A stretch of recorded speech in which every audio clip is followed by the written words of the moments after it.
Nek kepengin uripe mulya aja wani karo wong tuwa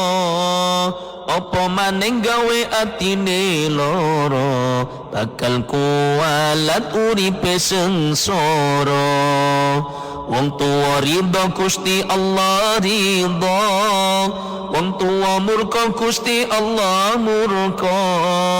ayo sing ati-ati karo wong tuwa merga jimat sing ampuh sadonya ayo padha nyenengno atine wong tuwa mumpung isih urip nang alam dunya ayo padha eling kabeh karo wong tuwa biyen lairno iku tarungane nyawa teko kecilik diramut wong tuwa arep atus diatusi wong tuwa